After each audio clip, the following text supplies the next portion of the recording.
Eh, Hola, ¿cómo están? Muy buenos días a todos y gracias por hacerse presentes en estos webinars que con, con mucho cariño y con mucha dedicación se preparan para ustedes. El día de hoy contamos con la participación de la doctora Beatriz Liliana Álvarez Mayorga. Gracias, doctora, por estar aquí con nosotros. Y bueno, la doctora Álvarez Mayorga es química en alimentos, maestra en ciencia y tecnología de los alimentos, con línea terminal en inocuidad microbiana de los alimentos por la Facultad de Química de la Universidad Autónoma de Querétaro. Es doctora en ciencias biológicas por la Facultad de Ciencias Naturales, con línea terminal en nutrición humana. Realiza investigación sobre la producción y caracterización de proteínas recombinantes humanas. Posee experiencia en docencia e investigación por más de 27 años en la Facultad de Química. Cuenta con diversas publicaciones en revistas arbitradas nacionales e internacionales. Participa en comités de evaluación de tesis y de licenciatura y maestría. Ha presentado más de 60 trabajos en congresos nacionales e internacionales y participado en más de 50 eventos científicos por invitación.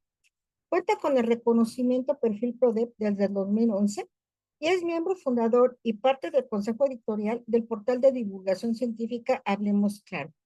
Ha trabajado conjuntamente con la industria alimentaria en temas de inocuidad microbiana de los alimentos vinculada a la tecnología de alimentos.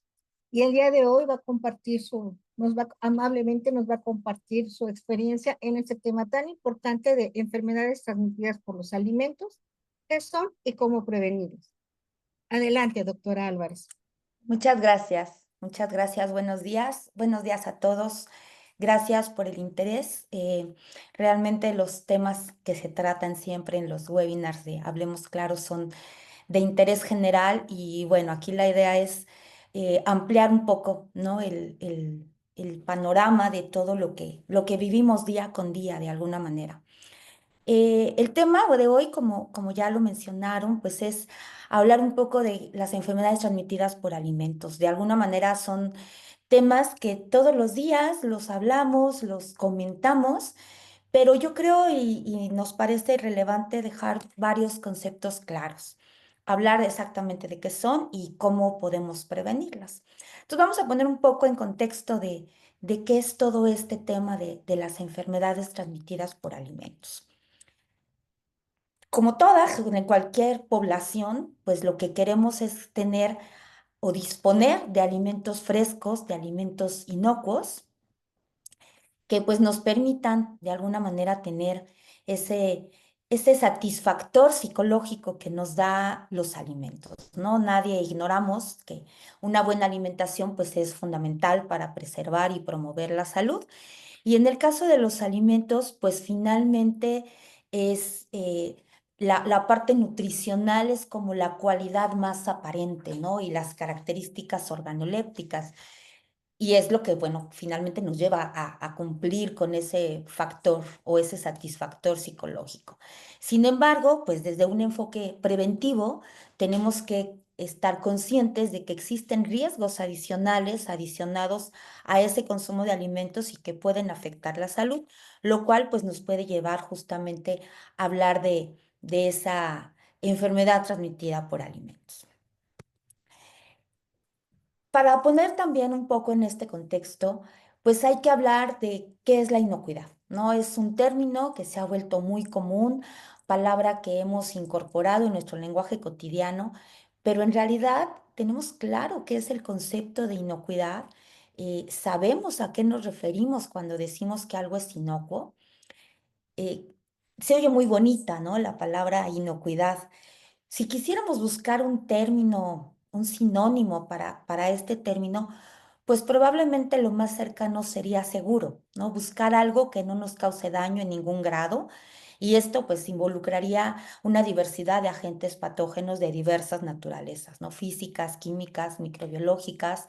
Hoy en día ya se ponen un poco también en un apartado importante los alérgenos. Entonces, hoy queremos que todo sea inocuo y para eso también, pues la industria de alimentos se esfuerza cada día porque así sea, ¿no? Buscando incluso de alguna manera contrarrestar toda esa mala información que se da acerca de los alimentos procesados y haciendo énfasis que justamente la tecnología de alimentos pues aporta en una gran medida el que podamos disponer de alimentos inocuos, ¿no? Entonces, ese es otro tema, ¿no? De poder discriminar qué es realmente un alimento procesado y que también está regulado por las cuestiones de inocuidad. Sabemos que el riesgo cero no existe en ningún aspecto de nuestra vida, de tal manera que también aventurarnos a utilizar el término asegurar la inocuidad es un tanto ambicioso. Pero lo que sí sabemos es que podemos controlar, podemos reducir los riesgos a niveles muy inferiores que nos permitan tener justamente pues esos alimentos inocuos. Es tan relevante estas consecuencias que tiene el no tener alimentos de buena calidad sanitaria, de no contar con esquemas de inocuidad, que justamente la Asamblea General de las Naciones Unidas, de donde depende la FAO y de donde depende la Organización Mundial de la Salud y la Panamericana de la Salud, y todos estos organismos que están dedicados justamente a promover y a cuidar nuestra salud, en diciembre del 2018 adoptaron la resolución que se dio de acuerdo a una serie de debates y propuestas por diversos países en temas de la preocupación que hay por la inocuidad, que se designó al 7 de junio como el Día Mundial de la Inocuidad. Entonces, ahora ya sabemos que todos los 7 de junio vamos a celebrar el Día Mundial de la Inocuidad. Este Día Mundial de la Inocuidad se celebra desde el 2019. 2018 se adoptó la resolución, en 2019 se celebró el primer Día Mundial de la Inocuidad y en agosto del 2020 la Asamblea Mundial de la Salud también aprobó ya la resolución.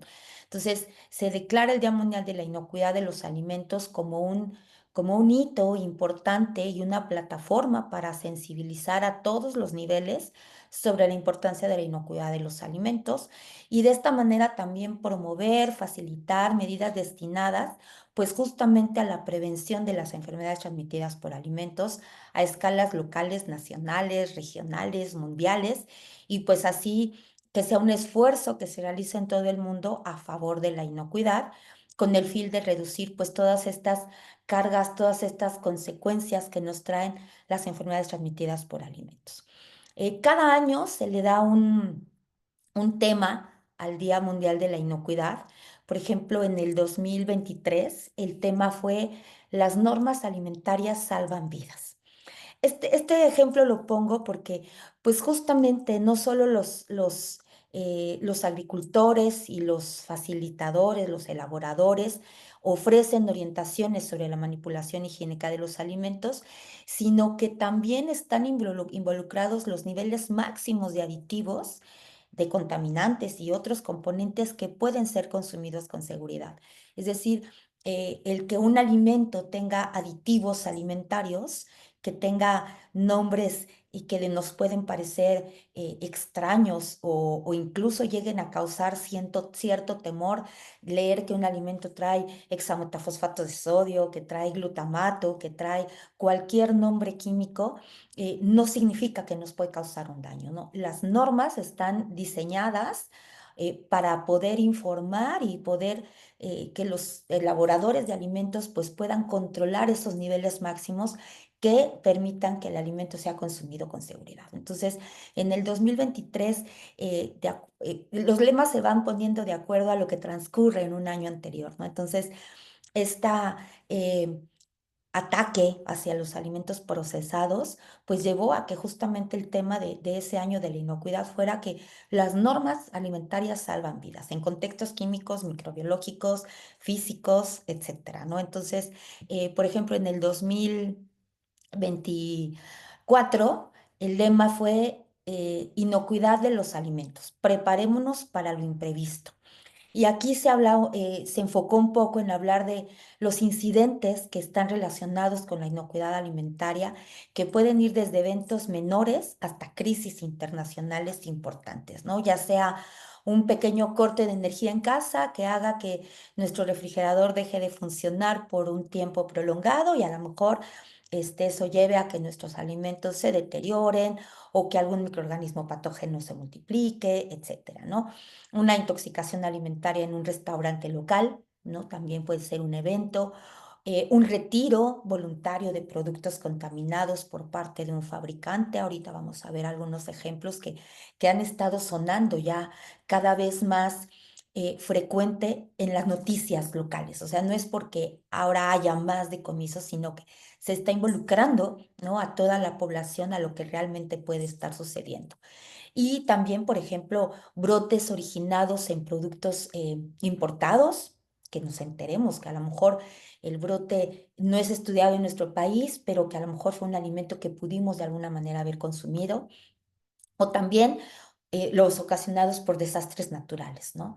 Terremotos, inundaciones, donde pues la facilidad de obtener alimentos inocuos puede llegar a complicarse. Entonces, ¿qué hace la Organización Mundial de la Salud? Lanza este, iniciativas para que los gobiernos se comprometan, elaboren, actualicen sus planes nacionales de intervención en emergencias alimentarias, refuercen los sistemas de control de alimentos, se aumente la capacidad de vigilancia y coordinación y que también se mejore la comunicación con las empresas alimentarias y el público. Entonces, las empresas pueden mejorar sus planes en gestión de la inocuidad de los alimentos, compartir las lecciones aprendidas y colaborar también entre sí.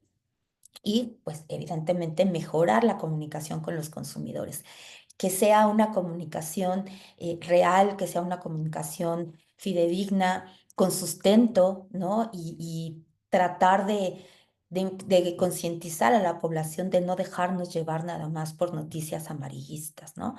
Y obviamente como consumidores también tenemos una parte muy importante donde tenemos que comprometernos a notificar o a responder a incidentes asociados a la inocuidad alimentaria y ser conscientes de la repercusión de posibles imprevistos en casa, pues preparándonos así para reaccionar adecuadamente. Entonces, como consumidores también tenemos un papel súper importante. Este año, pues evidentemente también se va a llevar a cabo eh, la, el Día Mundial de la Inocuidad, el 7 de junio del 2025. Nosotros podemos entrar a la página de la Organización Mundial de la Salud y hay links para atender webinars, hay documentación, hay mucha información que podemos descargar para pues poder también nosotros incluirnos dentro de este Día Mundial de la Inocuidad, ¿no?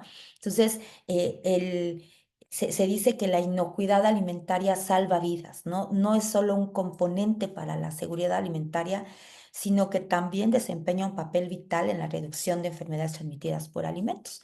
Los datos a veces son muy crudos y la Organización Mundial de la Salud, de manera general, digamos, a nivel mundial, notifica que, por ejemplo, cada año 600 millones de personas pueden enfermar como el resultado de una enfermedad transmitida por alimentos y se habla de que puede haber alrededor de 200 tipos diferentes de enfermedades transmitidas por alimentos. Es decir, no todo es salmonela, no todo es diarrea, ¿no? No todo es nada más hablar de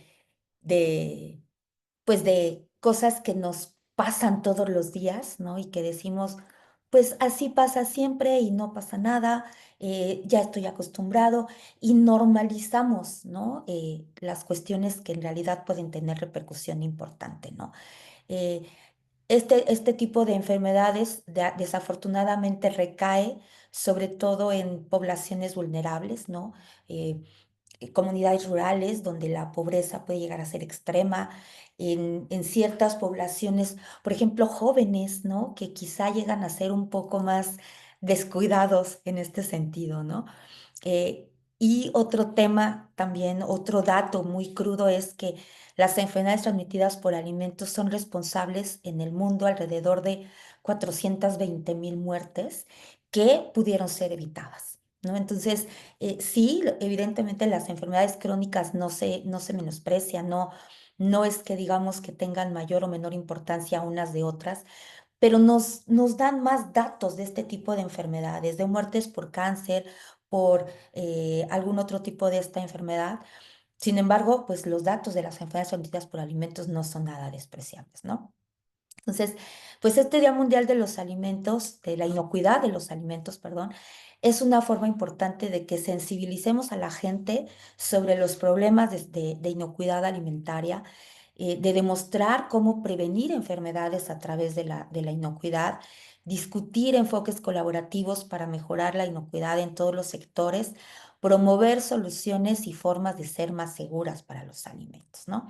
Entonces aquí el eslogan del Día Mundial de los Alimentos, independientemente de que cada tema de cada año se maneje un tema, es la inocuidad de los alimentos es asunto de todos, ¿no? Eh, insta en la responsabilidad de cada uno de nosotros para poder preservar alimentos inocuos a lo largo de la cadena de suministro, considerándonos como parte de, ¿no? Somos quizá el último eslabón de esa cadena que a veces no es tan lineal, ¿no? Hablamos de una cadena de suministro y siempre decimos del campo a la mesa, pero en cada etapa de esa cadena podemos encontrar cadenas verticales que también involucran una serie de etapas, ¿no? Entonces, en cada parte de esa cadena pueden existir peligros que pueden causar riesgos de contaminación. Entonces, aquí la idea es, pues, sensibilizarnos, ¿no? De que todos somos parte de esa inocuidad.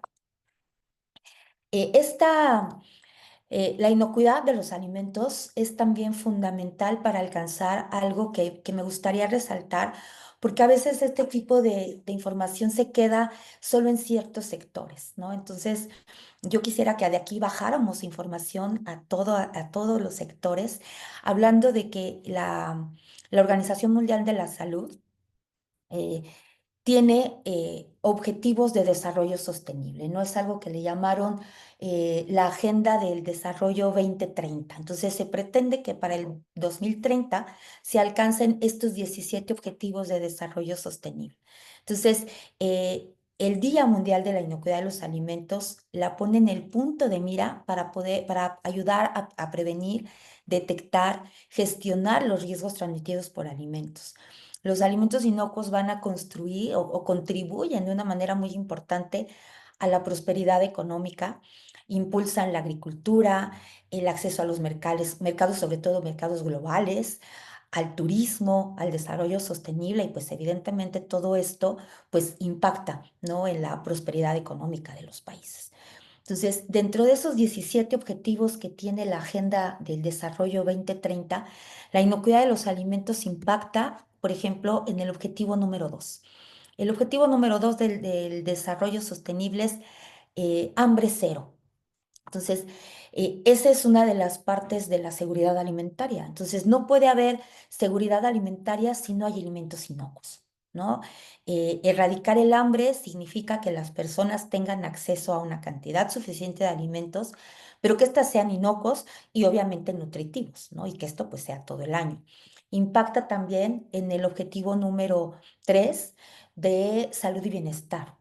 Evidentemente la inocuidad pues tiene efectos directos en la salud, hablando también de la ingesta nutricional, ¿no?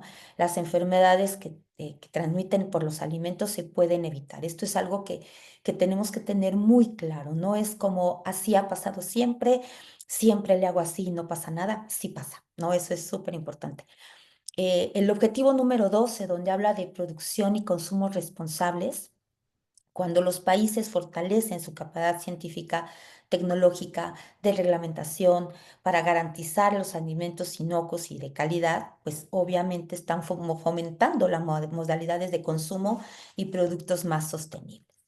Y también en el objetivo número 17, ¿no? Un mundo globalizado eh, con exportaciones anuales de alimentos que se estiman actualmente en más de 1,6 billones de dólares y sistemas alimentarios complejos, pues exigen una cooperación internacional entre todos los sectores que puedan garantizar que los alimentos sean inocuos.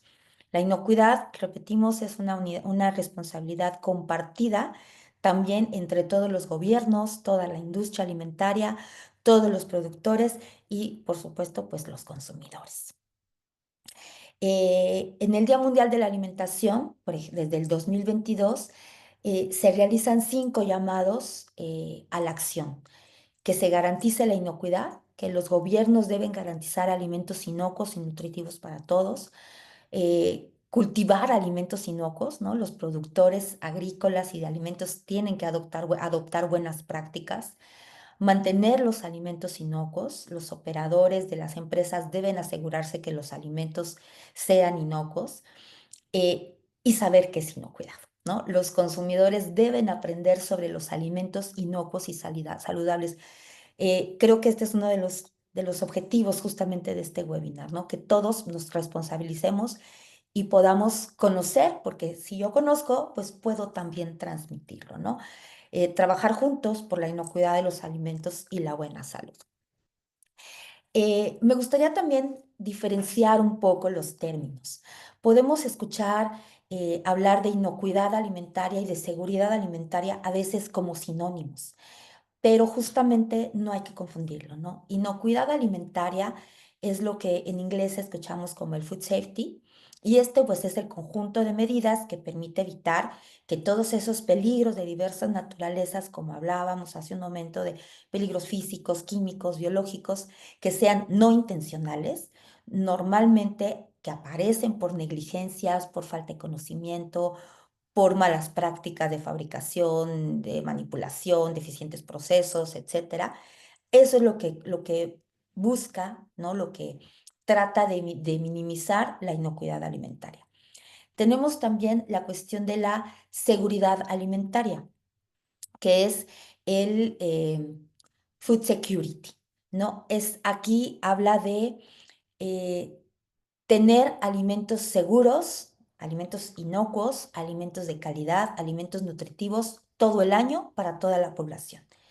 Y el food defense, que es la defensa alimentaria, ahí hablamos de la estrategia que tiene para proteger en la cadena alimentaria de introducir agentes patógenos de manera intencional, ¿no?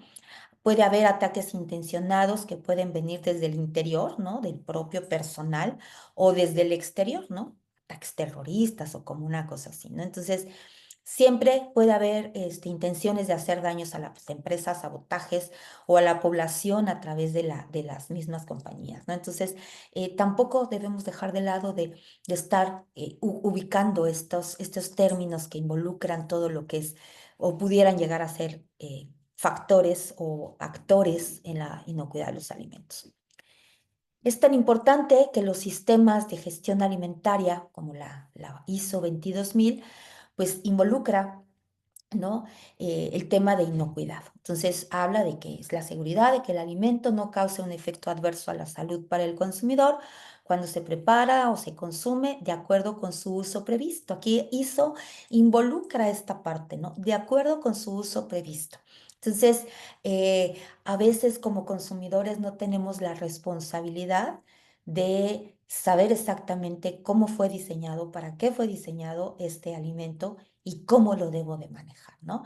Entonces, bueno, se relaciona con la ocurrencia de sus peligros, que pueden ser estos que hablábamos hace un momento, y un tema interesante que incorpora en la ISO es que no se incluyen aspectos de la salud relacionados, por ejemplo, con la desnutrición, ¿no? O sea, la inocuidad de los alimentos no va a no va a referirse a esta parte de la desnutrición. Para eso están otros esquemas que están involucrados justamente en la seguridad alimentaria, ¿no? Por eso es la importancia de tener claros estos conceptos que están involucrados.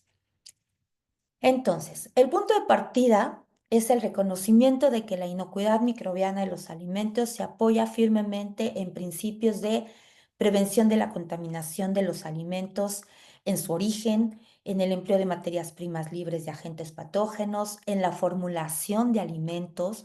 Aquí se pueden enfatizar otra vez en el tema de los aditivos alimentarios, ¿no? La formulación de alimentos nos permite incorporar ciertos componentes que van a ayudar a proteger esta inocuidad, siempre manteniéndose en el marco legal, ¿no? Estos aditivos alimentarios, pues pueden limitar o cancelar la posibilidad de que proliferen estos agentes. Entonces, cuando hablamos de aditivos alimentarios, normalmente nos referimos a componentes que van a tener un impacto en la cuestión quizá de textura organoléptica, pero está la parte de los que pueden también tener este impacto directo sobre la inocuidad, ¿no? Obviamente la aplicación de prácticas sanitarias durante la fabricación, la elaboración, hasta en casa, ¿no? Y bueno, ya enfocado un poco más en la industria, el control de los procesos, ¿no? La pasteurización, los procesos de esterilización en los enlatados de alimentos o cualquier proceso que también sea diseñado para limitar o cancelar la posibilidad de desarrollos microbianos, ¿no?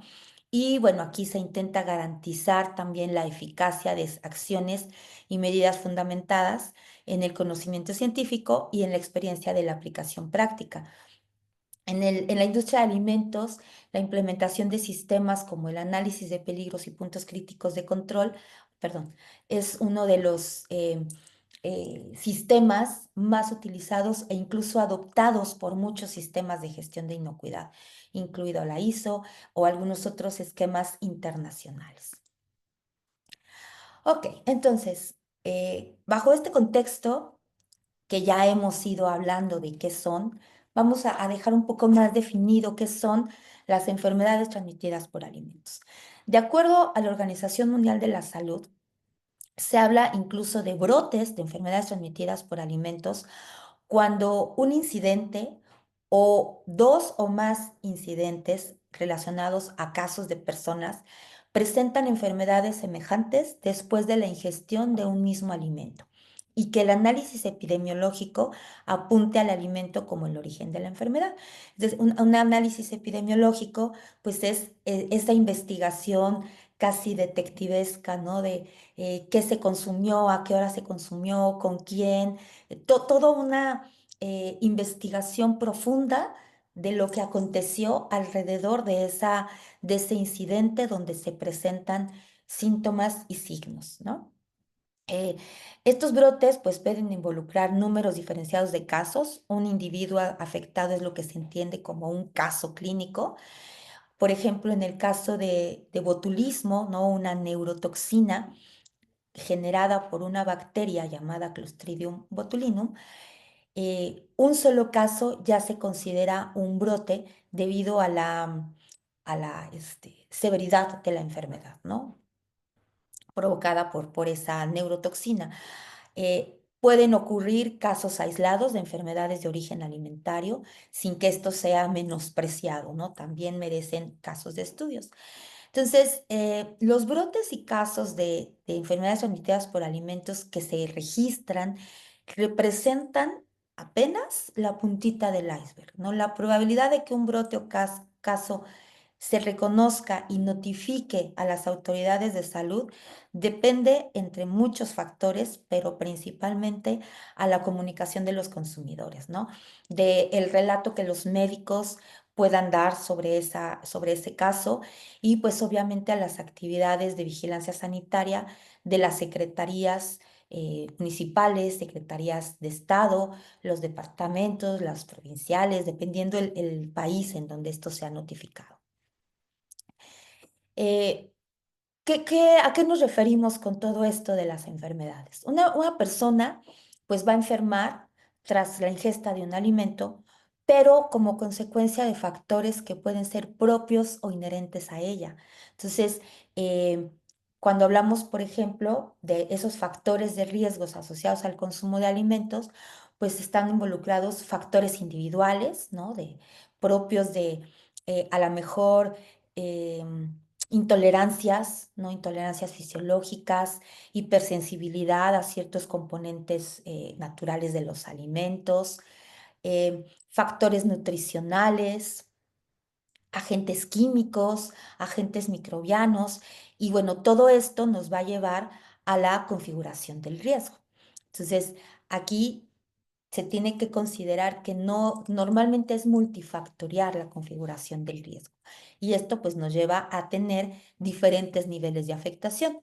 Puede ser que no haya, o sea, yo consuma un alimento donde haya algún agente patógeno, pero no haya ninguna afectación. El patógeno se inactiva en el tracto digestivo o es pasivamente expulsado. Y eso va a depender en gran medida de factores, por ejemplo, individuales, ¿no? Sistema inmunológico, etcétera. Puede ser que el nivel de afectación sea a que un individuo sea portador, ¿no? Un individuo inmunológicamente competente, el patógeno es de baja virulencia, no hay ninguna sintomatología, aun cuando esté la infección presente, ¿no? La otra afectación puede ser la enfermedad, ¿no? El cuadro clínico que puede ser desde leve hasta severo, incluso que pueda requerir hospitalización. Puede haber secuelas, ¿no? Que son variables desde síndromes en los que se afectan órganos o tejidos fuera del aparato digestivo. Puede llegar a haber problemas quizá neuronales, invalidez, etcétera, ¿no? Y bueno, evidentemente la más grave de las afectaciones que puede haber, pues en un caso, por ejemplo, de un individuo hipersensible con un tratamiento tardío o un tratamiento ineficiente, una sobredosis o una virulencia excepcional del agente patógeno, pues puede llevar a la muerte. ¿Cuáles son esos factores que pueden llevar al desenlace? ¿No? El desenlace siempre va a estar involucrado por estos tres factores: el alimento, el patógeno y el individuo, ¿no? Entonces, yo puedo tener los factores que van a configurar el riesgo, pero cómo va a ser el desenlace de ese riesgo va a depender de estos tres factores. Cuando hablamos del microorganismo, pues hablamos de que el microorganismo esté viable, esté estresado, que sea un microorganismo con una virulencia elevada o que se haya ingerido un número elevado del microorganismo. En el individuo, pues hablábamos hace un momento de que tenga una inmunocompetencia, que tenga barreras naturales, y en el alimento, pues la composición del alimento, la cantidad consumida, cómo estaba distribuido el microorganismo en el alimento, que eso es uno de los grandes problemas a veces en la investigación de los casos clínicos, porque el microorganismo va a estar distribuido heterogéneamente en el alimento. Entonces, no es que cada gramo de alimento vaya a tener el microorganismo. Entonces, eso a veces dificulta un poco el estudio. En el caso de los alimentos, pues la naturaleza del alimento influye en el riesgo de enfermar. Si sus características son propicias para la multiplicación de un patógeno, pues eh, pues este microorganismo se va a multiplicar a gran medida. Si esas características no son propicias, pues el daño que va a causar ese alimento es nulo. Por ejemplo, hay microorganismos que requieren multiplicarse en el alimento para producir una toxina. Hay un microorganismo, Staphylococcus aureus específicamente. Si no se multiplica en el alimento, no produce la toxina y no causa el daño. Ejemplo, este microorganismo no se puede desarrollar en lechuga, por ejemplo. Entonces, una intoxicación por Staphylococcus aureus con lechuga es muy poco probable. Pero si este microorganismo se multiplica perfectamente en un queso, en un puré de papa, en un pastel, en un relleno de pastel, ahí sí se propicia que el microorganismo se multiplique con malas prácticas de almacenamiento, etcétera, puede causar un daño, ¿no? Entonces, las características físicas, pues, son muy importantes porque afectan la oportunidad de que el microorganismo colonice, ¿no? Se adhiera a la superficie, eh, se multiplique y quede ahí formando lo que le llamamos biopelículas, por ejemplo, ¿no? Y bueno, los alimentos descompuestos es muy interesante porque raramente son causas de enfermedades humanas. Muchos agentes patógenos pueden estar en un número elevado en el alimento sin que afecten la apariencia o sabor del alimento. Esto no significa comámonos todos los alimentos deteriorados. ¿Qué significa? Que el que nos causa la enfermedad no es el que descompuso el alimento. Y ahí tenemos, abusando un poco del lenguaje, un cierto grado de protección, porque si el alimento está descompuesto, yo no lo voy a consumir. Pero, ¿qué va a pasar si el alimento está organolépticamente aceptable, el microorganismo patógeno está ahí en un número elevado y yo lo consumo, ¿sí? Entonces, el que el alimento esté descompuesto, probablemente también está el patógeno, y si yo me lo como con ese grado de descomposición que quizás sea leve, a lo mejor sí me enfermo porque la misma oportunidad que tuvo de ingresar el que lo deteriora, también la tiene el que puede causar la enfermedad. Pero tenemos ese grado de protección, ¿no? Está descompuesto, no me lo como. El problema es que los que causan la enfermedad no alteran estas características del alimento. Entonces, bueno, hay una diversidad de alimentos, ¿no? Que nos pueden causar este tipo de, de enfermedades. El nivel de peligrosidad, ¿no? Puede ser exposición a contaminaciones, las facilidades que yo le dé al microorganismo para multiplicarse o para sobrevivir. Hay microorganismos cuya dosis infectante es pequeña, ¿no? Entonces, pues a lo mejor si yo no le doy un tratamiento terminal para inactivar el microorganismo patógeno, con que sobreviva puede causar la enfermedad, ¿no? Y bueno, también alimentos que ya hayan sido implicados en brotes. Entonces, de pronto escuchamos un brote por consumo de fresas y entonces dejamos consumir fresas, ¿no? A veces somos muy tajantes en ese sentido. El individuo, pues se distingue en las poblaciones, ya decíamos, poblaciones hipersensibles. Para un cierto individuo puede haber también ciertas barreras de protección. La susceptibilidad va a ser variable de acuerdo a edad, sexo, estado nutricional, la exposición que se tenga, ¿no? De acuerdo a su ocupación, personas que trabajan en granjas, que trabajan en hospitales, etcétera, ¿no?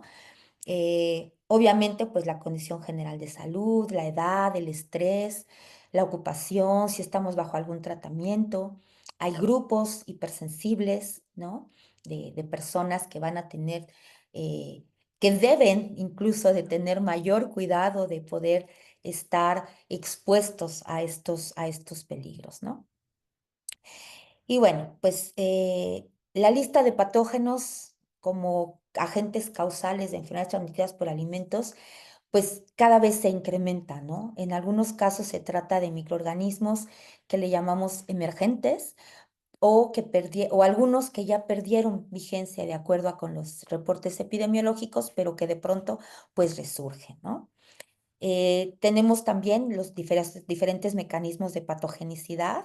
Entonces puede haber microorganismos que causen enfermedades porque son o sea, producen algunas toxinas, producen infecciones y la parte invasiva es lo que va a causar la enfermedad, el efecto de colonizar e invadir los tejidos o dentro del organismo producir toxinas, ¿no? Entonces, casi a todo le llamamos infecciones, sin embargo, yo puedo tener microorganismos cuyo efecto sea solo por una infección, que sean toxigénicos, es decir, que yo lo que consumo es la toxina, no propiamente al microorganismo, o el microorganismo que me va a causar una, una intoxicación, pero le llamamos toxinfección.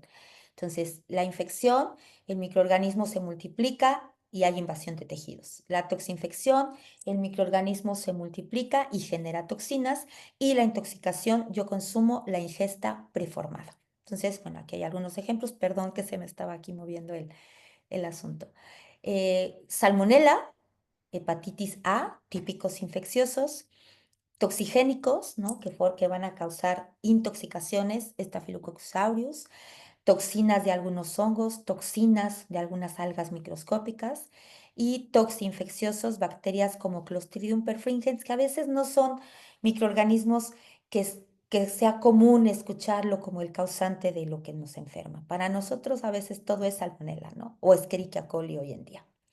Entonces, los datos acerca de los brotes, pues no son nada despreciables, ¿no? El número de brotes de casos involucrados son realmente preocupantes.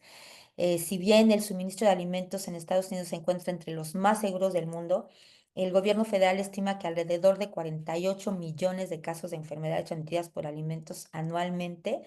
Esto equivaldría a 1 de cada 6 estadounidenses se enferma cada año, y cada año estas enfermedades resultan en un estimado de 128,000 hospitalizados y 300 muertes. muertes.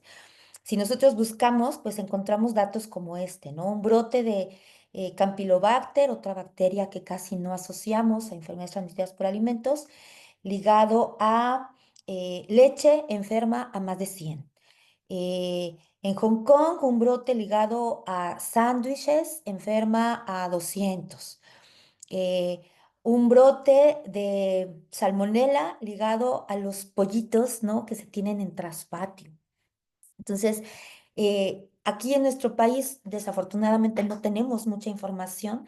Sin embargo, nos llegan informes como que un brote de investigación de hepatitis A por fresas, pero resulta que cuando se hace toda la investigación, eran fresas de esa marca que se vendían en tiendas de autoservicio, pero resulta que eran fresas mexicanas. Un brote de salmonela por pepinos, se hace también el estudio y resulta que fueron pepinos de Sonora, ¿no? Entonces, ¿qué se hacen? ¿Qué hacen estos países cuando se encuentran estos brotes? Pues se hacen decomisos, ¿no? Lo que le llamamos los recalls. Se notifica, se investiga dónde están, dónde se distribuyeron, se le notifica al consumidor y se retiran del mercado.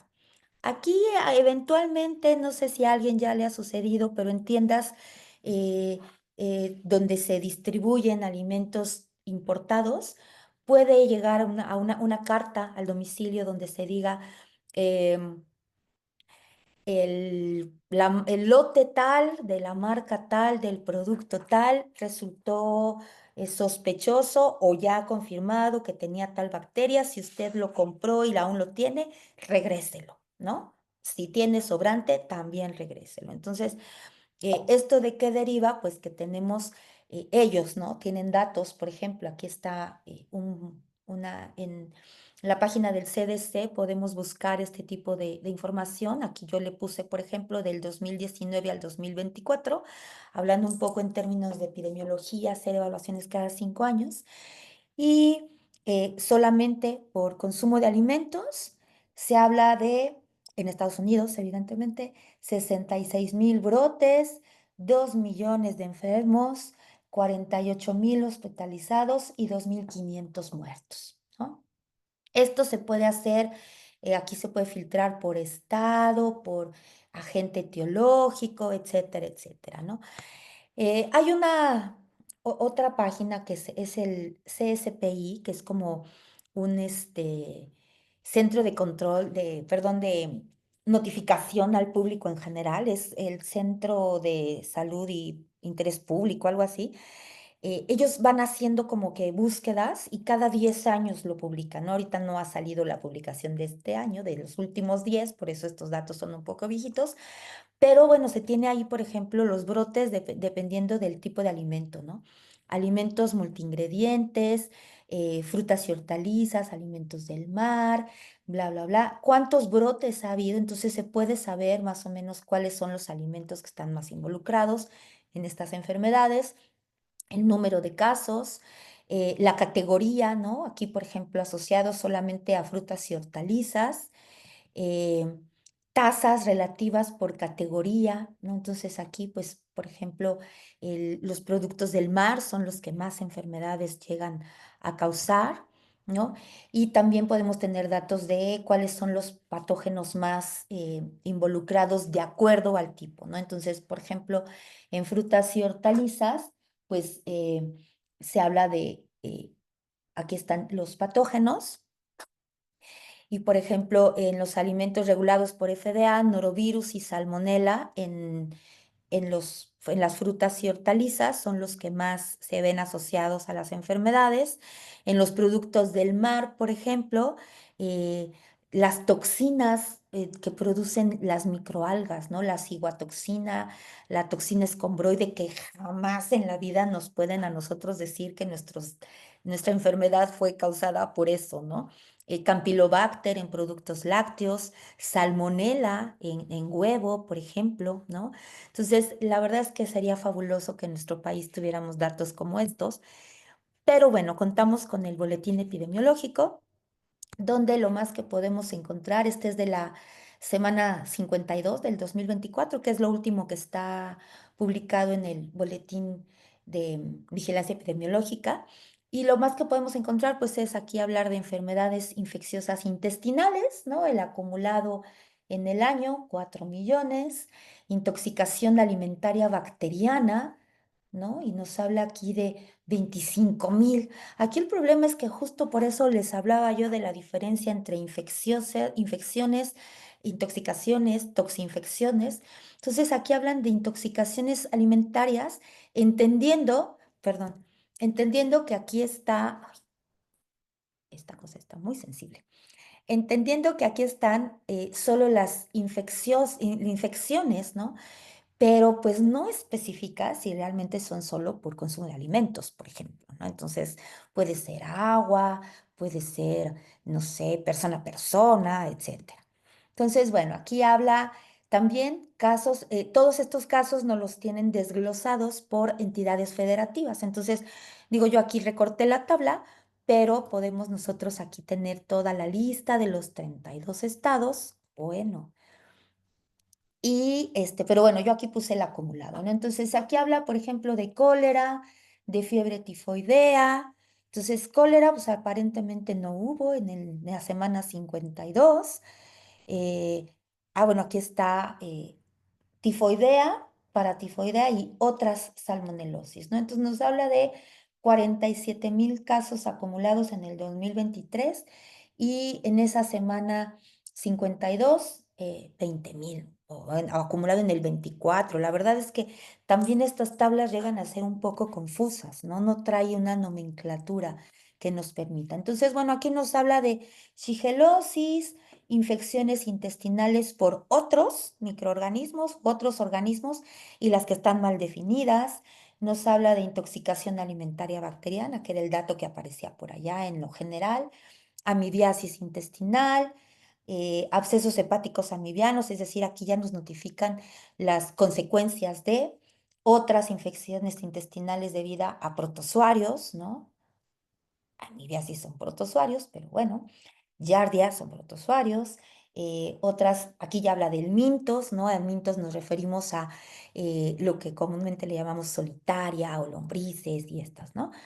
Y enfermedades infecciosas intestinales, ¿no? Es decir, está todo muy general, no tenemos esos datos tan crudos y por supuesto no tenemos evidencias de cuáles son los alimentos que están involucrados en estos datos, ¿no? Entonces, por eso, pues la verdad, para tener unos datos científicos que nos sustenten todos estos sistemas de gestión, todas estas eh, prácticas que debemos aplicar dentro del control de la inocuidad, pues nos basamos mucho en datos de otros países.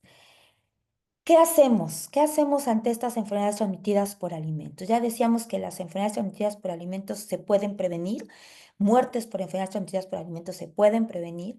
Entonces, la Organización Mundial de la Salud, el Centro de Control de Enfermedades de Estados Unidos, los ministerios de salud, la Administración de Alimentos y Medicamentos de Estados Unidos, la famosa FDA, entre muchas otras organizaciones, incluido nuestra misma COFEPRIS, nuestra Secretaría de Agricultura, pues promueven prácticas higiénicas a través de publicaciones con material informativo, de divulgación, que sea accesible al público en general. El problema es que a veces también como público general, pues no buscamos, no nos llega esa información que podamos difundir, ¿no? Entonces, las prácticas higiénicas para la inocuidad de alimentos, la preparación, manipulación, se resumen en 4 pasos fundamentales que se maneja dentro de toda esta información. Limpiar, separar, cocinar y enfriar, ¿no? Estas imágenes, la que está, es esta de los 4 pasos para la seguridad de los alimentos, que en realidad debería de decir para la inocuidad de los alimentos, ¿no? Y es donde les decía yo esta importancia de diferenciar. El problema es que cuando se hacen las traducciones, inocuidad alimentaria con esta definición de qué es tener algo seguro, la traducen como seguridad, pero tenemos que entender que aquí se refiere a la inocuidad de los alimentos. Pero bueno, esa imagen tal como la estamos viendo aquí, son imágenes que promueven, incluso hacen algún tipo de stickers, de imanes que podamos pegar en el refrigerador, en un póster en la cocina de los comedores o cosas como estas, para poder tener esto muy claro, ¿no? Del Fight Back, pues es también una imagen que se promovió mucho en campañas hacia las escuelas, ¿no? Para que los niños también lo tuvieran, por eso ponen ahí al, a la- al muñequito representando una bacteria, ¿no? Pero que también desde pequeños puedan ellos estar conscientes de esta situación, ¿no? Entonces, eh, ¿qué es lo que tenemos que hacer? En la limpieza, pues debemos hacer énfasis en todas las superficies, ¿no? Incluidas mesas, tablas de picar, utensilios, manos, alimentos, lavar frutas, etcétera, etcétera, ¿no? Entonces, eh, limpiar, pues lavar manos con agua y jabón, limpiar superficies, lavar frutas y hortalizas. Tenemos que tener también claro que no es lo mismo limpiar, lavar y desinfectar, ¿no? Por ahí escuchamos el término de sanitización, ¿no? Sanitización se refiere más allá lavar y desinfectar. Entonces, pues, por ejemplo, lavar superficies, con agua caliente, ¿no? Después de lavar podemos desinfectar las frutas y hortalizas, frotarlas a mano o con un cepillo cuando el fruto lo permita, ¿no? Si ya las frutas y verduras tienen una etiqueta de listas para comer, lavados o lavados triples, pues tampoco tenemos que volverlas a lavar porque podemos aumentar el riesgo de contaminación cruzada, ¿no? Entonces, secar las frutas y hortalizas con paños limpios o toallas de papel, no usar jabón para lavar, o lejías para lavar las frutas y hortalizas, ¿no? Esos productos pues no están destinados al consumo. A veces podemos poner una gotita de detergente para poder remover si vemos que trae una suciedad excesiva, pero tenemos que quitar ese exceso, ¿no? Entonces, a veces hablar de desinfectar es todo un tema porque hay una diversidad de productos bombardeándonos en el mercado de orgánicos, no orgánicos. Nos dicen que el cloro es lo peor que podemos utilizar, pero si lo usamos de manera responsable, es decir, a la concentración que está indicada, no poniéndole el doble para que funcione mejor, porque ni va a funcionar mejor y estamos incrementando un riesgo químico, eh, bajo esa responsabilidad y retirando el exceso de cloro con un agua de buena calidad, ¿no? Agua potable, agua de filtro, agua de garrafón. El cloro puede funcionar muy bien y es de lo que mejor podemos utilizar para desinfectar, ¿no? Entonces, no dejarnos nada más llevar por lo que nos dicen, sino buscar sustento científico de que hay evidencia de que realmente funciona para la desinfección de frutas y hortalizas, ¿no? Separar, pues obviamente la contaminación cruzada es como se propagan más fácilmente las bacterias, entonces, pues desde el supermercado, ¿no? Tenemos que separar carne cruda, aves, mariscos, huevos de los otros alimentos en el carrito de compras. Podemos a veces colocar, por ejemplo, carne en bolsas de plástico separadas para evitar que los jugos que escurran, pues entren en contacto con otros alimentos que después nosotros mismos vamos a tocar, ¿no? Eh, si utilizamos bolsas reutilizables del supermercado, pues lavarlas con frecuencia, ¿no? Porque nada más sacamos todo, las doblamos y las volvemos a guardar ahí con todo. Perdón, en casa también separar carne cruda, tener nuestros utensilios separados para cada tipo de productos. Si vamos a marinar, también marinar de manera responsable, ¿no? Lejos de donde se encuentra otro tipo de alimentos que ya no van a tener tratamiento. Cocinar, cocinar no significa que el color no sea confiable. Por ejemplo, ahí está una hamburguesa donde, por ejemplo, la superficie puede estar de un color que asumimos que ya está cocido, pero quizá el centro no alcanzó la suficiente temperatura. Entonces se recomienda, por ejemplo, utilizar termómetros para alimentos. El microondas nos puede ayudar muchísimo siempre y cuando también asumamos que el calentamiento en el microondas es de afuera hacia adentro, entonces calentamos, retiramos, mezclamos, volvemos a meter, volvemos a calentar para que la temperatura sea homogénea, retiramos y podemos también utilizar un termómetro para que aseguremos que se alcanzó las temperaturas, ¿no? Alcanzar una temperatura, por ejemplo, de alrededor de 62 grados, pues es lo ideal, pero bueno, ahí vemos una tablita donde, de acuerdo a las recomendaciones de estas agencias, nos dan temperaturas internas para cada tipo de alimento, ¿no? Una carne, por ejemplo, un corte de carne, pues tampoco es necesario que esté bien cocido, porque entonces quitamos un poco la cuestión de las características organolépticas, ¿no? Sabores, texturas, etcétera. Entonces, bueno, con que se alcance esa temperatura interna es suficiente y asegurarnos que es una carne de buena calidad, que proviene de una empresa certificada de tipo Inspección Federal, por ejemplo, ¿no? Y esos sellos los encontramos hasta en los puestos del mercado. Em, los termómetros, pues limpiarlos después de que los estamos metiendo a los alimentos, ¿no? Con agua caliente o con jabón o con algún desinfectante. Enfriar, ¿no? Tenemos que asegurar que nuestro refrigerador está por debajo de los 4 grados, ¿no? Que no abrimos y cerramos las puertas a cada rato. Refrigerar dentro de 2 horas de que lo obtuvimos o lo procesamos o lo cocinamos o lo que sea, y no dejarlo ahí que se enfríe toda la noche, por ejemplo. Descongelarlos también de manera adecuada, descongelar en refrigeración protegidos de que si se libera algún líquido, pues no caiga sobre otros alimentos, ¿no? Y bueno, este tipo de mensajes también están en diversas publicaciones, ¿no? Donde están las 5 claves para la inocuidad de los alimentos, publicaciones de la Organización Mundial de la Salud.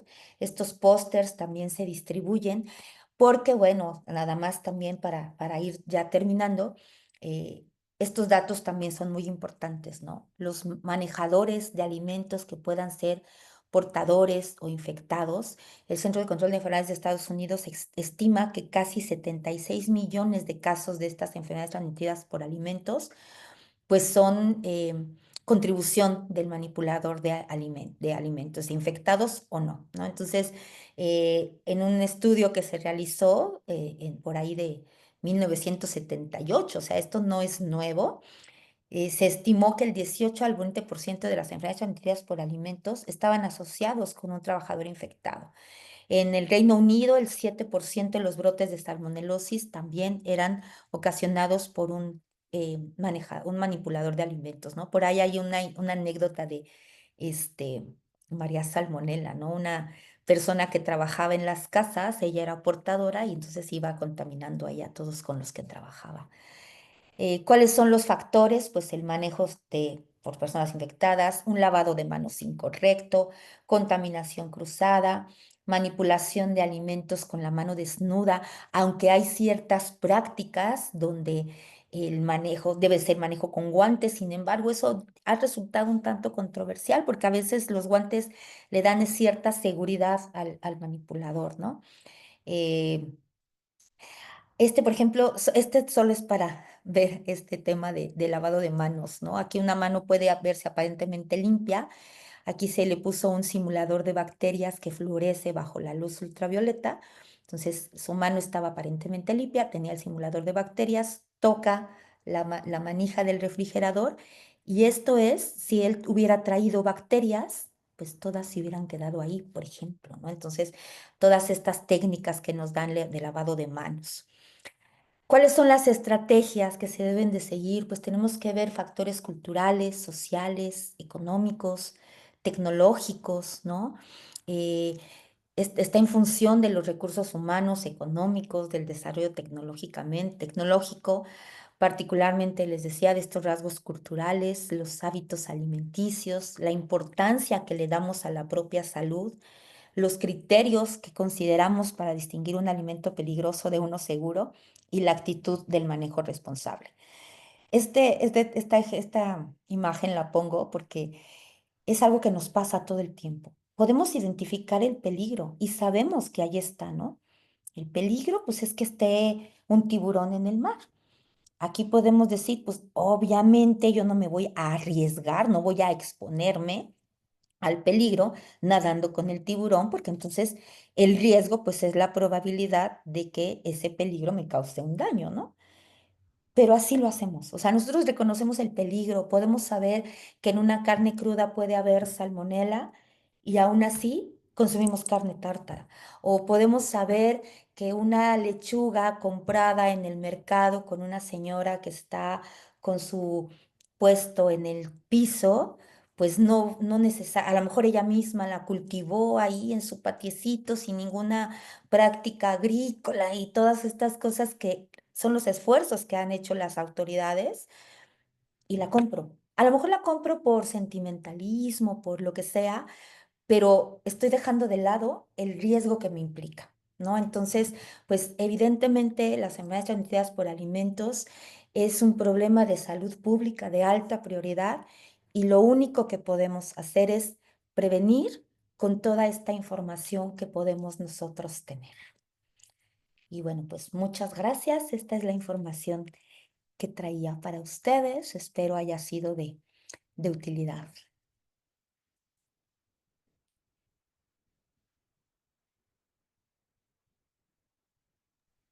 Muchas gracias, Betty. La doctora Areli tuvo un problema con su internet, entonces la voy a sustituir en la sección de preguntas y respuestas. Tenemos un montón de comentarios sobre tu plática. Todo el mundo dice que estuvo excelente, que Muchas muchas gracias por la información y muchos coinciden en la importancia de este tema. Entonces vamos a leer unas cuantas preguntas. Tenemos bastantes acá sí, para que le puedas ir respondiendo a nuestros asistentes. claro que sí. ¿Existe una diferencia entre las buenas prácticas de higiene y las buenas prácticas de manufactura? En realidad todo es como que un conjunto de, ¿no? Cuando hablamos de buenas prácticas de higiene, nos referimos, o casi siempre se hace referencia dentro de los sistemas de gestión de inocuidad específicamente al personal, ¿no? A los hábitos de limpieza, al lavado de manos. En algunos casos se involucra los lavados, bueno, los temas de superficies, utensilios, ¿no? Asociado a que está un poco ligado al mismo personal, ¿no? A que ellos son los que lo van a manipular.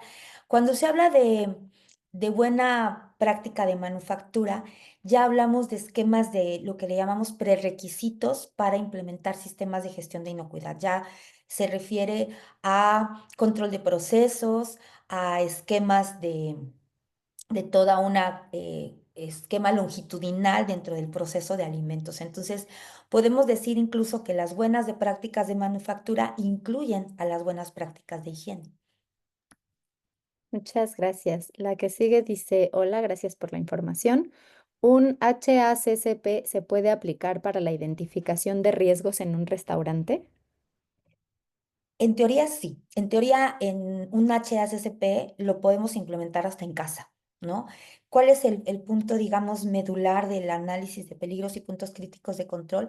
Pues justamente hacer ese análisis de peligros, diferenciar o poder identificar cuáles son los peligros y poder identificar cuál es el que yo puedo controlar, que vaya a tener un efecto.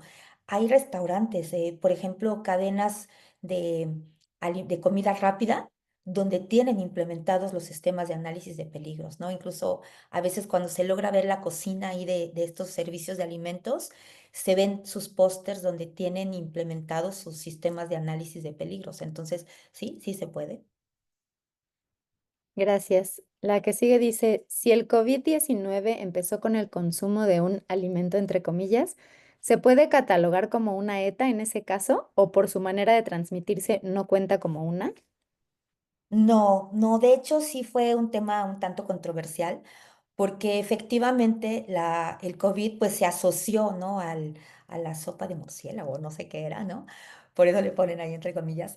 Pero lo que sí se ha encontrado y se hicieron muchos estudios es que en nuestro intestino no existen los receptores para el virus. Entonces, no se cataloga como una enfermedad transmitida por alimento porque el que yo consuma un alimento con el virus no me va a desencadenar la enfermedad porque mi intestino no, bueno, nuestro sistema no tiene esos receptores para que el microorganismo o el virus, en este caso, esté adherido, por ejemplo, y cause la enfermedad, ¿no? No es No es que la sintomatología del COVID se dé porque el microorganismo haya venido en el alimento y haya llegado al tracto digestivo. Muchas gracias. Dice, la expositora mencionó dos conceptos, seguridad alimentaria y ¿cuál es el otro? Si nos lo puedes recordar, por favor.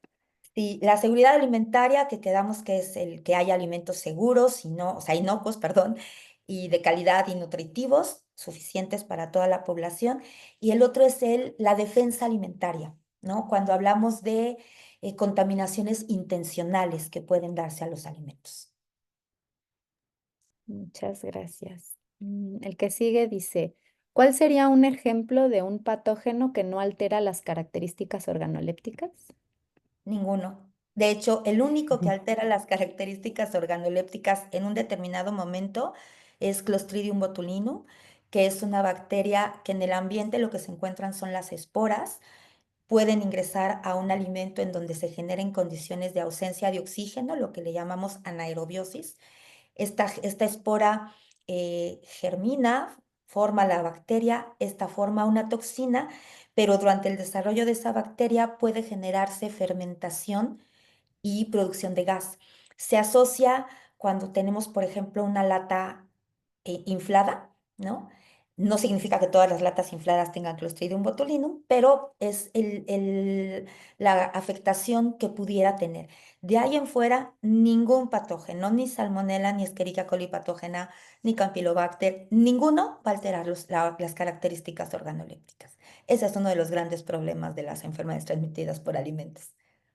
La que sigue, tenemos como varios comentarios que dicen que que hace mucha falta en México de tener registros, más información, y entonces justo estas dos preguntas que las voy a juntar van en ese sentido.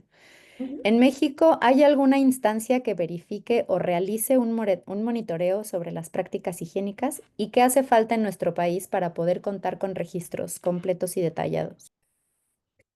Sí, sí hay instancias, está empezando por COFEPRIS, ¿no? La Comisión Federal para la Protección contra Riesgos Sanitarios, que es dependencia de la Secretaría de Salud. De hecho, la creación de la COFEPRIS fue justamente para eso, ¿no? La creación, COFEPRIS se creó, híjole, no estoy muy segura, pero por ahí del año, no sé, 98, 2000, no lo sé, por ahí. Justamente ese fue el enfoque de la COFEPRIS. Y sí, se tienen muchas otras instancias, por ejemplo, la Secretaría de Agricultura tiene el Servicio Nacional de Sanidad, Inocuidad y Calidad Agroalimentaria, donde tienen un montón de esquemas que verifican o establecen prácticas agrícolas, establecen también el tema, por ejemplo, en los rastros, ¿no? Que los que se certifiquen los rastros como tipo inspección federal. Hay muchísimos, muchísimos enfoques. La verdad es que la situación en el país ha cambiado mucho. Ya es muy poco probable escuchar que alguien enferme, por ejemplo, por consumir hortalizas regadas con aguas negras, ¿no? Ya está muy establecido el tema del riego con agua de pozo profundo y todas estas cosas. A eso me refería un poco con la lechuga que compro a la señora respetable, ¿no? Que está ahí, cuando la compro a lo mejor yo encuentro una lechuga ya envuelta en una bolsita, eso significa que viene de un campo auditado. A lo mejor me cuesta 5 pesos más caro, pero estoy minimizando el riesgo a mi salud. Eh, ¿Qué se puede hacer? Pues para empezar, conciencia, porque como consumidores no notificamos. Entonces, si no notificamos, pues tampoco se puede hacer vigilancia, ¿no? Y ahí en el Instituto Nacional de Salud Pública existe la maestría y me parece que un doctorado en epidemiología. Sin embargo, hace falta epidemiólogos en el país, o sea, que se dediquen a esto, ¿no? La epidemiología está muy enfocada a enfermedades crónicas y está muy bien, los estudios son muy buenos, pero falta en este sentido y yo creo que uno de los principales problemas es pues que no hay notificación y si no hay notificación, pues tampoco puede haber esa vigilancia, ¿no?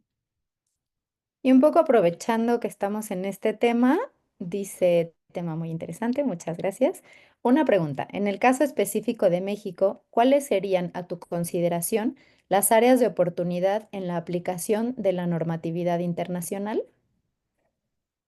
Se está haciendo mucho esfuerzo. En realidad, a veces quizás no nos damos cuenta, pero sí está bastante aplicado. Quizá un poco por conveniencia, ¿no? Porque pues muchas de las empresas exportan y tienen que cumplir con estas normatividades, con estos sistemas internacionales. Entonces, yo creo que otra vez, ¿no? Reitero, es un poco la cuestión de el compromiso que tenemos como consumidores, ¿no? Y como parte de esa cadena de cadena alimentaria, porque la cadena alimentaria no termina en donde se produce o donde se vende, ¿no? Termina hasta cuando yo la consumo. Muchas gracias. La siguiente pregunta dice, últimamente he escuchado noticias de alimentos empacados en España sobre galletas, frituras, leche, etcétera, que se encuentran contaminados. ¿Por qué ocurre esto si se tienen normas que vigilan estos procesos? Porque el riesgo cero no existe, ¿no? De hecho, justo el semestre pasado, por ahí de, ¿qué sería? Agosto, septiembre, no nada más en España, ¿no? Aquí en México, en Estados Unidos, en todos los países, hubo un brote, ¿no? Bueno, un decomiso por productos que le llaman los fiambres, ¿no? Tipo jamón serrano y estas cosas, por presencia de listeria en una empresa súper vigilada por FDA, por el Departamento de Agricultura, pero finalmente el riesgo cero no existe, ¿no? Entonces, aunque se tengan todas estas medidas de control, finalmente puede haber, ¿no? A veces se entran en cuestiones de rutina que hace lo que le llaman la ceguera de taller, ¿no? Y por eso se buscan auditorías externas para que vean puntos que quizá ellos ya los ven como normales y que pueden llegar a ser un problema, ¿no? Y otro caso también puede ser, otra vez me atrevo quizá a abusar un poco, es el tema de la defensa alimentaria, ¿no?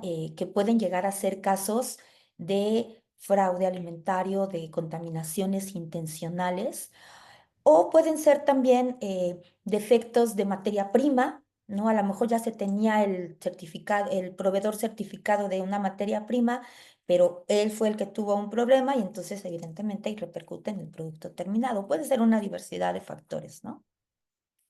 Muchas gracias. Ahí voy a juntar otra vez varias preguntas que tienen que ver con la limpieza de frutas y hortalizas. La primera dice que si nos puedes comentar algo sobre el uso excesivo de plaguicidas y de conservadores incluso en alimentos frescos sin un control y poco conocimiento y qué efecto tienen en la seta. Si quieres responder esta y ahorita te hago las otras. Ok. Eh, el uso excesivo de plaguicidas y conservadores, pues evidentemente es una acción irresponsable, ¿no? Y es otra vez donde como consumidores nosotros tendríamos que asegurarnos de adquirir productos que sabemos que van a estar normados, ¿no? Que van a estar controlados bajo la normatividad y la reglamentación.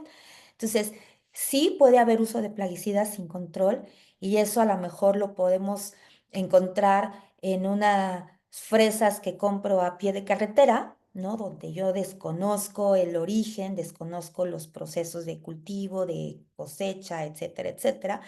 Evidentemente tienen repercusión en las enfermedades transmitidas por alimentos porque, pues, al yo consumirlos en exceso, pues, evidentemente van a causar un daño, ¿no? Entonces, aquí, más que nada, es la responsabilidad de nosotros, ¿no? De asegurarnos de consumir donde yo sé que viene de una marca comercial que está regulada, que está controlada, que cumple con las normatividades y no tanto de productos, híjole, voy a decir el término, pero de mucho estos productos artesanales que pueden resultar muy atractivos, pero ahí yo no sé realmente, no puedo saber si tienen un control o no, ¿no? Entonces, el comprar, por ejemplo, en una tienda de conveniencia, en un supermercado, aún en mercados públicos, con productos que vengan a lo mejor en un paquete, ya me está diciendo que tienen por lo menos un control, ¿no? Entonces, sí, sí tienen repercusión, evidentemente, entonces, pero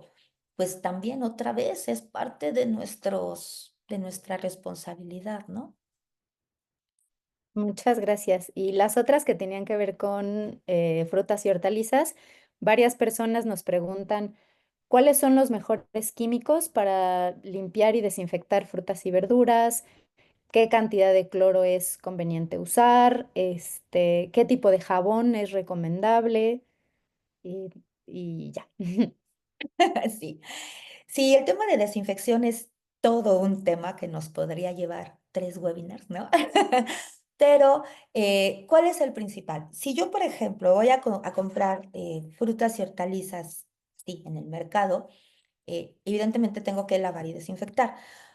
Puedo lavar, puede ser solo con agua, frotando con un cepillo, con alguna esponja o algo que nos ayude a retirar la suciedad. En algunos casos, por ejemplo, la lechuga, pues, o el cilantro, pues no la puedo tallar, ¿verdad? Entonces, en el caso de la lechuga, se puede recomendar, aunque, por ejemplo, la FDA dice que no, poner una gotita de detergente que utilizo para lavar los trastes, no el de ropa ni estos jabones en polvo que llegan a ser un poco más agresivos, pero sí el detergente de trastes, una gotita, nada más, una gotita para mecánicamente retirar esa suciedad, enjuagar perfectamente, quitar todo ese exceso de jabón.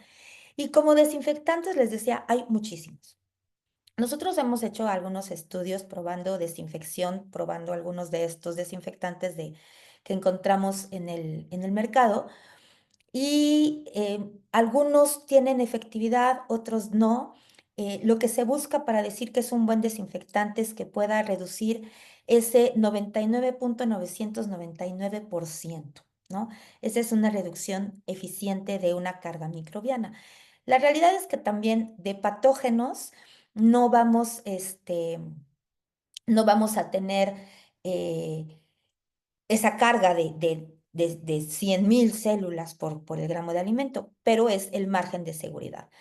De lo que hemos visto que es más eficiente es el cloro, por supuesto, manejado a la recomendación que son lo que se le dice 200 partes por millón. Eso equivale a la recomendación que nos traen a veces de una tapita por litro de agua. Nos da más o menos esa concentración, pero aquí el punto es de quitar el exceso, o sea, dejarlo actuar 5 minutos y después retirarlo. Hay algunos otros que traen aceites de cítricos o perdón, ácidos orgánicos, que también ahí lo dice las marcas, esos también funcionan. El que nosotros hemos visto, y de verdad yo cada semestre en mi práctica de laboratorio con mis estudiantes lo hago, es probar las gotitas de plata coloidal, esas gotitas cafés. Funcionan muy bien para desinfectar agua, pero no para desinfectar frutas y hortalizas, porque interfiere la materia orgánica. Entonces, a veces yo lo que les digo es, desinfecta con cloro y el agua, si no quieres usar agua de garrafón o de agua de filtro, el agua de la llave, del grifo de la cocina, la desinfectas con esas gotitas de plata coloidal y con esa agua quitas el exceso de cloro. El problema es que no hay una fórmula mágica y a veces el decir que tengo que hacer otra actividad ya nos dice, ay, mejor no lo hago, ¿no? Pero bueno, no hay una fórmula mágica, pero bueno, el cloro y estos productos que tienen ácidos orgánicos son de los que hemos visto que funcionan mejor. Muchas gracias. Tenemos un par de preguntas sobre las normativas. Dice, en materia de inocuidad alimentaria en México, el esquema de SRRC es voluntario. ¿Qué Ujú. hace falta para que sea de implementación obligatoria? Y si un especialista en gestión tecnológica alimentaria podría implementar estas normas directamente. Sí, sí, sí podría implementarlas, este especialista. Sí es cierto, o sea, si bien es cierto que el sistema de reducción de riesgos de contaminación es voluntario, Senacica, por ejemplo, el Servicio Nacional de Sanidad, Inocuidad y Calidad Agroalimentaria, no es que lo haga obligatorio, pero es una alta recomendación para sus certificaciones. Entonces, para que se haga voluntario, pues como lo dice la misma palabra, es voluntad de quien lo va a aplicar si quiere o no certificarse. Porque para poder certificarse necesita implementar el sistema de reducción de riesgos. Entonces, digamos que es voluntario, pero no voluntario, ¿no? Muchas gracias. Voy a leer un par de preguntas nada más, porque estamos un poquito sobre tiempo, pero de todas formas quiero hacer reconocimiento de que tenemos muchas preguntas en espera de respuesta. Lamentamos mucho no poder atenderlas todas. Y les recomiendo que las que están preguntando sobre si es recomendable o no lavar carnes, o sobre métodos de desinfección, o sobre qué significa inocuidad, pueden ir directamente a la página de Hablemos Claro de Alimentos, porque tenemos muchos artículos, tanto de la doctora Álvarez como de otros colaboradores, e infografías donde pueden encontrar información al respecto de manera muy puntual. De todas formas, si siguen teniendo dudas, nos pueden escribir a nuestro correo, que es contacto@hablemosclaro y, perdón, @hablemosclaro.org, y ahí les contestaremos con muchísimo gusto. Acá tenemos una que dice, ¿por qué E. coli es la bacteria más común relacionada con el deterioro de alimentos? Y de hecho te iba a decir que esa la quería contestar. Escherichia coli es una bacteria que no deteriora alimentos. Escherichia coli es una bacteria que forma parte de nuestra microbiota intestinal y más bien se utiliza como es el indicador óptimo de contaminación por materia fecal, ¿no?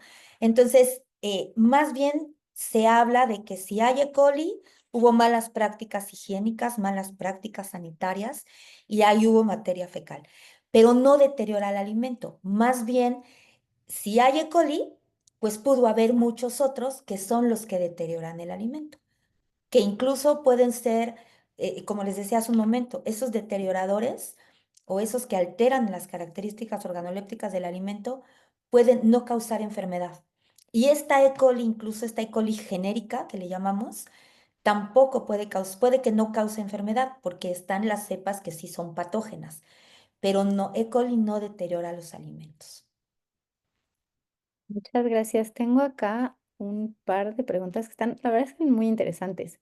Dice, buenos días, yo tengo dos preguntas. Trabajo en un restaurante cafetería en el área de cocina y he tomado algunos cursos de manejo de alimentos. Algunos opinan que las carnes pueden congelarse hasta 4 veces sin tener riesgo y otros que solo se puede hacer una vez. Esto en crudo, al igual con el queso y su congelación. Nosotros mantenemos los lácteos a menos de 5 grados y solo se congela la carne una vez, que es cuando llega, pero tiene esta duda. Ok. Sí, de hecho, el tema de la congelación y la descongelación sí puede implicar riesgos cuando la descongelación no se hace adecuadamente. Entonces, yo puedo congelar la carne, descongelarla en refrigeración, mantenerla en refrigeración y si por alguna razón no la voy a utilizar otra vez en una semana, por ejemplo, o, digo, perdón, en 1 o 2 días, puedo volverla a congelar, pero siempre y cuando nunca haya salido de la cadena de frío. El problema de la congelación-descongelación, sobre todo cuando la hacemos así en refrigeradores de casa o domésticos, por decirle de alguna manera, es que empieza a cambiar la textura, ¿no? En esa descongelación también se pueden llegar a perder nutrientes, ¿no? Porque al perderse jugo se puede perder ciertas nutrientes, ciertas cosas que pueden darle características a la carne. Entonces, lo ideal, pues, es congelarla y descongelarla solo una vez. En cuestiones de inocuidad, el problema sería que la descongelación no se hiciera de manera adecuada, que se descongelara y se mantuviera a temperatura ambiente, porque pudiera en la congelación y en la refrigeración los microorganismos no mueren, simplemente se evita que se multipliquen. Entonces, si yo la dejo a temperatura ambiente, esos que estaban ahí medio dormidos, pues voy a darles oportunidad porque tienen todos los nutrientes perfectos para el desarrollo que se multipliquen. Lo ideal es porcionar. O sea, si yo tengo una carne que a lo mejor no sé si la voy a ocupar completa, pues hago porciones y congelo porciones para descongelar mejor solamente lo que vaya a utilizar. Si de pronto digo, no, pues sí la voy a utilizar todo, pues descongelo todas las porciones. Pero si no tengo la posibilidad de solo descongelar la porción que vaya a utilizar. Esto aplica en casas, ¿no? A veces compramos el super paquete enorme que nos costó muy barato y la carne está, bueno, no barato, pero a menos precio, ¿no? Y porque era una porción muy grande, puedo porcionarla y congelarla y utilizarla por varias semanas, ¿no? Muchas gracias. Ahora sí pasamos a la última pregunta del día. Ajá. Dice, buenos días. La mayoría de los alimentos que cumplan con las normas de higiene generalmente los voy a encontrar en tiendas de autoservicio. Sin embargo, ¿qué pasa con los alimentos que encontramos en la central de abastos o en los tianguis? Pues que todos sabemos que recurrimos con mucha frecuencia a estos alimentos.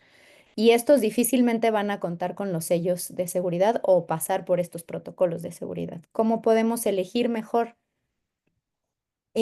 Afortunadamente, como les decía hace un momento, el Senacica tiene ya muchos esquemas, y lo que nosotros hemos visto es que aún en mercado de abastos, en central de abastos, en mercados públicos, los locales ya bien establecidos, que por ejemplo hay locales que adquieren sus productos del mercado de abastos.